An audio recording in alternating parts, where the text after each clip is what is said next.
it's Georgiana. I want to thank everyone that has been watching the previous videos. Please share and subscribe. This has been really good. It has been touching a lot of people. So many people have reached out to me in so many ways. Not only is it helping me walk through my journey of losing my mom, but it's helping others understand my journey and possibly take them through their own journey. So I really want to thank everyone for watching, subscribing, and sharing. And here we go, on to the next one.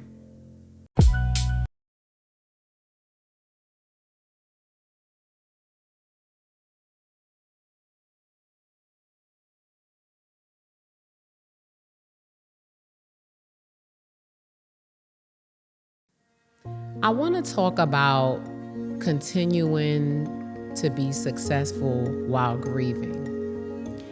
I realized that through the process of me grieving, things still have to continue to go on. People are still in need. I'm still in need. My family is still in need. And services need to continue to be rendered. There was a point during the first initial grieving of my mom where I feel like I had stopped. I paused. Everything around me paused. Thankfully, I had people to continue my professional business aspects and kept things running. But I realized that there was a pause in my life, and that pause was losing my mother. I no longer looked at the success part of my life anymore. I just paused and started grieving. The part in my life that I realized that I had to keep moving was mainly it came from my mom and the things that I had to do for her. And in the interim of me continuing the things that I had to finish off and close up, I realized that my business still needed me. It may have not needed me physically, but it still needed me to be there and to be present. When I came to terms with I'm gonna have to grieve and continue success, I wasn't really comfortable with it because I felt like I needed to take time to grieve. And what that looked like for me was just sitting, not doing nothing, crying, just being in a place and just staying there while everything else was continuing to move. But I was kind of forced to move with the things because of my responsibilities and because of the things that was left to me and left for me to do. I remember going into the office one day, finally making it back. I didn't have a plan or anything. I just went into the office and I sat there. And I remember my husband walking in afterward and saying to me, like, you know, it just feels good to have you here. And honestly, like, we work together, but we do different things within the business. But he told me it was something about my presence that made him feel comfortable. And that's when I realized that I have to continue the success because I have other people here that's still depending on me. And not only my family and my husband and the people that I work with, but also the individuals that we service. I may not see them all the time. I realize that I don't see them all the time, but my presence and what I started was important. And it was important to the people that I work with. I realized that it made a difference when I was coming into the office. So I continued to come in more and more.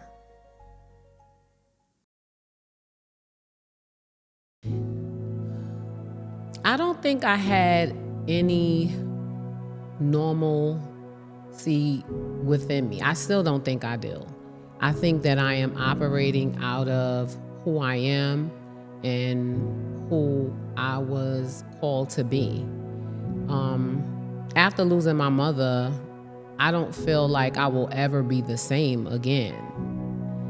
However, I utilized one of the things that I noticed the most that I utilized was the fact that I was still being needed by her, even in her absence. So getting the phone calls, dealing with attorneys, dealing with realtors, dealing with banks, dealing with different things, I realized that, that's Georgiana. That's who I am. I'm a boss like that. And the fact that I was doing it for her and in her absence let me know that I have to continue in my presence and in my presence of the ones that need me. So that was what allowed me to stay focused. When I went into hard phone calls and hard conversations about my mother and speaking about her and her not being there, although it killed me every time to repetitively say, my mother is gone, she's deceased, she passed this day. The business part of me knew it had to be done. So it would have been very unfair for me to take care of one part, knowing that part would end. And it has come closely to an end as far as her business aspects. So it would have been just unfair for me to move in the absence of my mom and forget about the presence of my future and the future of others as well.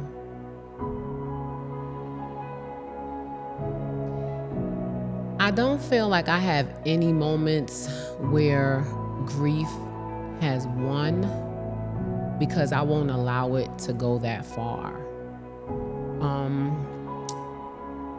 For the most part, I keep going. And for some reason, the grief is pushing me towards wanting to do more, wanting to become more successful. Where I will say I feel like it does win at is because I can no longer share it. Every success that I have accomplished since losing my mom, I no longer have her to share it with. And that's the hardest part for me right now. So it's like, okay, I've done this, I've done that, I'm making this out of that. And normally I would share it with her, and she was like my biggest cheerleader, my biggest fan. And that's where sometimes it wins, because it puts me in a place like I keep going and I don't have my biggest cheerleader cheering me on. So that sometimes I think, if I really think into it, it hurts. It hurts really bad. And I won't say it hurt enough for me to stop, because I want to keep going, but it hurts enough to get me down. When I get down and I get what I would say stuck, because I have moments of just getting stuck, I really just have to take deep breaths. And the first thing I do is I call my husband. And right now, he's just always available. Not that he wouldn't be, but life is happening. He works, he takes care of things around the home. He goes to the gym, he does. We're married, but we are individual. But for the most part, he's like my go-to person. And sometimes it's hard for him, because depending on where I'm at or what I'm saying or what I'm remembering, sometimes I know when he gets stuck, but he's really good at like changing the conversation or asking me where I'm at, what I'm doing, or talking about something to kind of just like alleviate that pressure that I'm feeling. Because when I get it, it's like a knife running through my heart. It's just like me realizing that my mother is gone all over again. And I'm trying to manage it, but sometimes I just don't know where it's going to take me.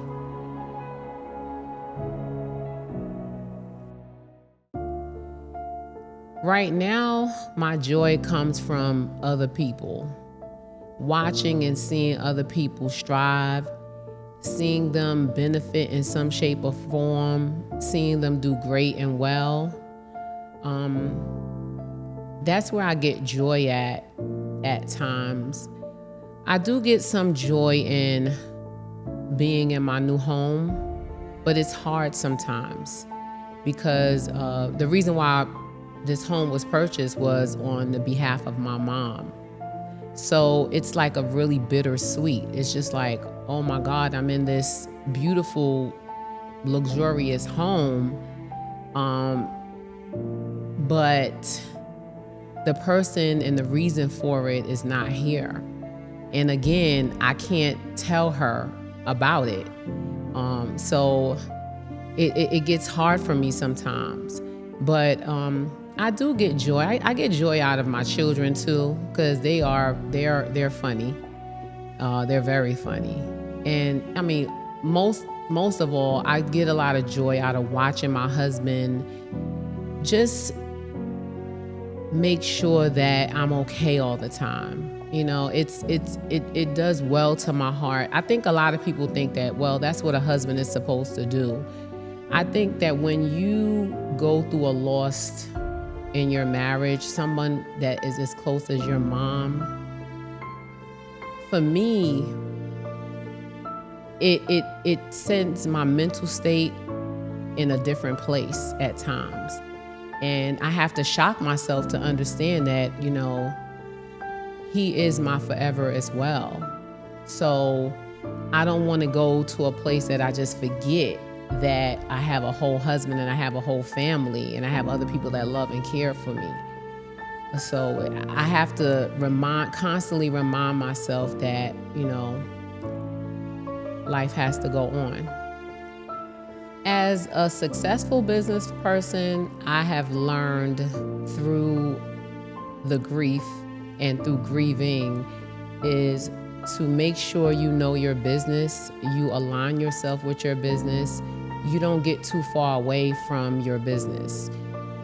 That doesn't mean you have to be there every day. That doesn't mean you have to be involved in every moment or every aspect, but know your business well enough to know that if something happens, you're able to walk away or take a break or to go through whatever you're going through, remembering that you are still servicing people. You still have people that depend on the income, including yourself.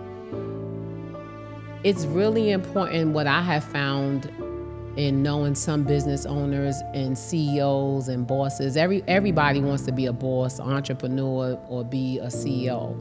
But what I have found is the ones that say that they are and they don't know anything that's going on in their business,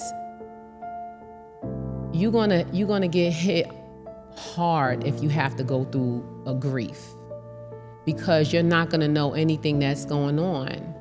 And unfortunately, when you are licensed through the state or however you make your money, they don't see your grief. They're not going to respect it as you think they would. They're sorry for your loss, but they have expectations.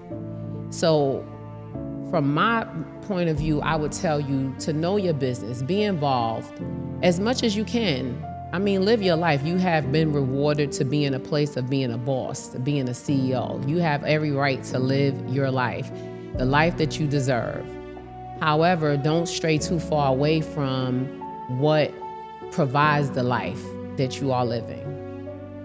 On a personal note,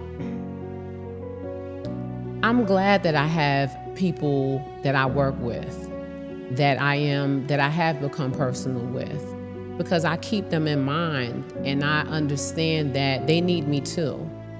And they help me through my grief, but I still have to make sure that I'm here to provide the things that I said that I was as a company and as a friend.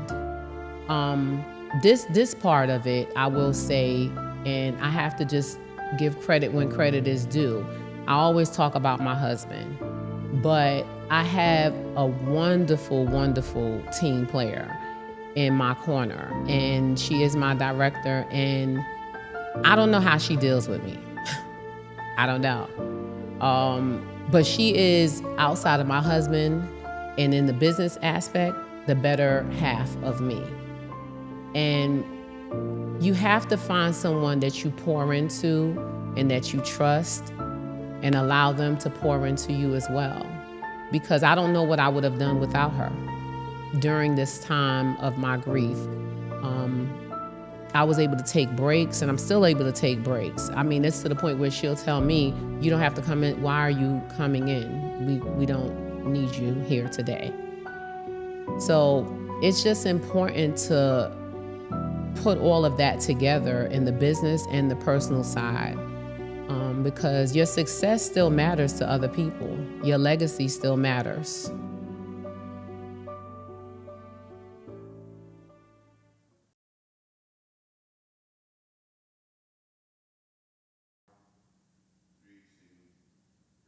So as a part of my continuing success, I decided to write a book about my mom.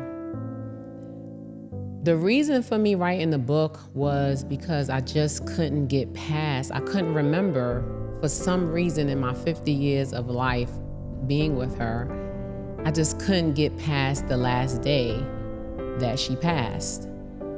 And I wanted to get away from that, at least for a little while. I wanted to remember my mother before it got really bad. So the only way that I could get past that day was to write about her. I woke up one morning and I said, okay, let me set up a dialogue.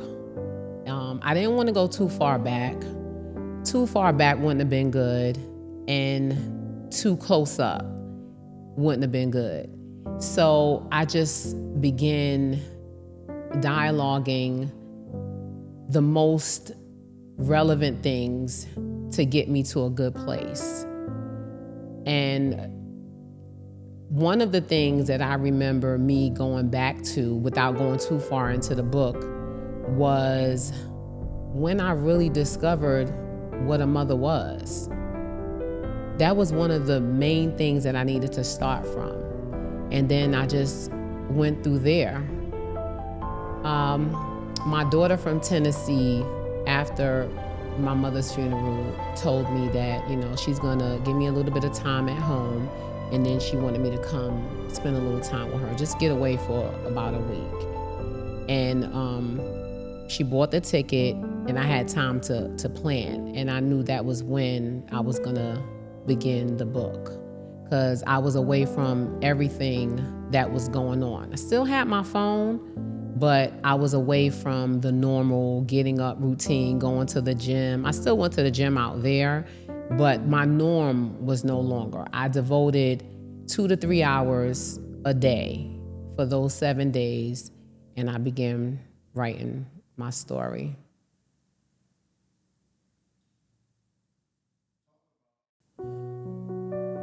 When I discovered what being a mom really was, and how, I was able to identify my mother with that, was intuition. For a long time, for years, my mother always talked about, I know what you're doing, I can see what you're doing, don't think I don't know, just the normal things that mothers would say to kind of scare you. My mother was infamous for threatening. I mean, my mother threatened me probably 2 weeks before she passed. It was always like and when I say a threat, I mean not to physically harm me, but just like, if you don't do this, or you'll see, or something like that. And it disturbed me so bad. But she told me that I was the person, I was the child that needed to live by a threat.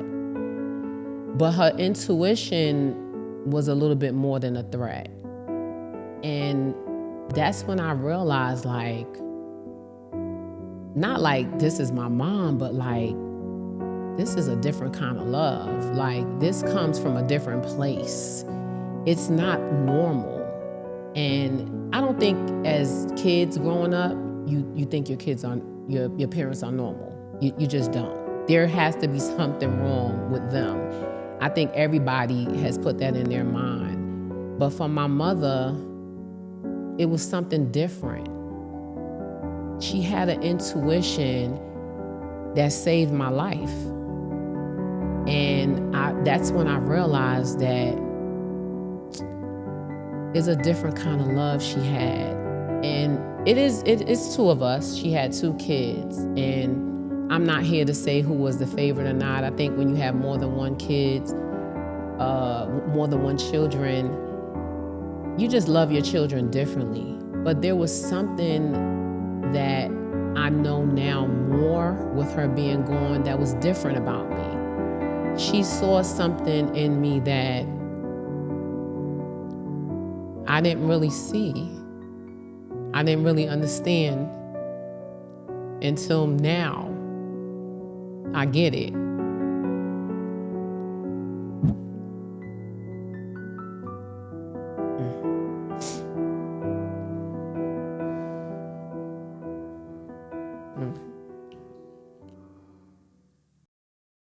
When I first shared my story and completed the video, it was a sense of relief for me. It was therapeutic. I was able to share things that I didn't even know until I heard myself saying it out loud. It went from being a relief to helping others, to inspiring others. And that meant a lot to me. And now I watch my own videos to get me through some tough times, to hear myself, to allow myself to grieve. You would be surprised when I play back these videos how emotional I get, but how relieved I get behind it as well. And the feedback that I get from people is really good for me. Some people haven't been here yet, and some people have. But I realize that either person, it benefits, including myself, who is going through it. Maybe if I was watching videos like this before, I would have had a better understanding of someone else's loss, and I would have knew what not to say and just not say anything sometimes. But this part of my life with sharing is so beneficial for me in so many ways that I don't think people would understand, because I still have not yet sat with a therapist or a counselor. I'm just sitting behind a camera, and I'm sitting behind someone recording me, and I'm sharing. So it plays a major part in my life, and I'm hoping that it can help someone else and help a whole lot of other people.